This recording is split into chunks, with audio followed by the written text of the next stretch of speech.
대부분의 사람들은 건강을 잃어봐야 건강의 중요성을 안다고 하죠. 치아 역시 마찬가지입니다. 이가 빠졌다, 보기에도 안 좋을 뿐만 아니라 발음도 새고 또 충치가 생긴다면 그 고통 말로 다 못할 정도죠.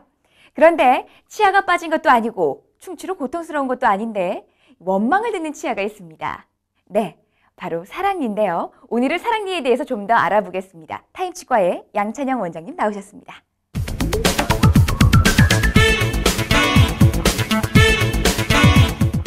세 번째 나오는 큰 어금니를 사랑니라 부릅니다. 인류가 원시대 때에는 생식을 했기 때문에 턱이 잘 발달되어 사랑니가 날 공간이 충분했습니다. 그러나 불을 이용한 화식을 하면서 음식이 부드러워지고 이로 인해 점점 인류의 턱의 크기가 작아지면서 사랑니가 똑바로 나지 못하는 경우가 많아지게 되었습니다. 대부분의 사랑니는 10대 후반에서 20대 중반에 나게 됩니다.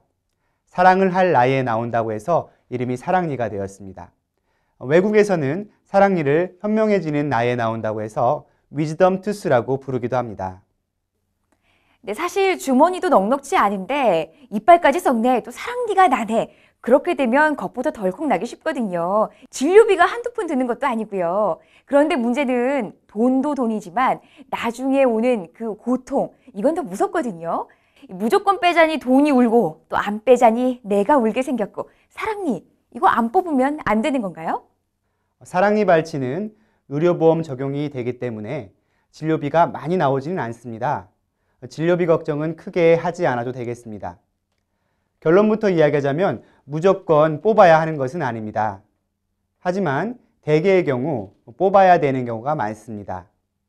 사랑니가 정상적인 맹출 위치로 나와 있고 주변에 잇몸이 씹는 면을 덮고 있지 않으며 위아래 사랑니가 잘 맞물리면서 씹는 기능을 일부 담당하고 있으면 굳이 뽑을 필요는 없습니다. 하지만 위의 요건 중 하나라도 만족하지 못한다면 사랑니는 뽑는 것이 좋습니다.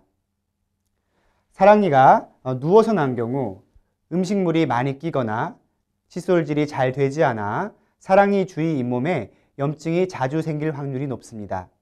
그렇게 관리가 잘 안 되시다 보면 사랑니에 충치가 생기고 사랑니 바로 앞에 있는 영구치에까지 충치와 잇몸에 염증이 퍼져서 치료를 해야 하는 상황이 올 수 있습니다. 지금 당장은 불편하신 점이 없고 충치나 잇몸 염증도 없는 상황이라면 굳이 고생을 하면서 뽑으실 필요는 없습니다.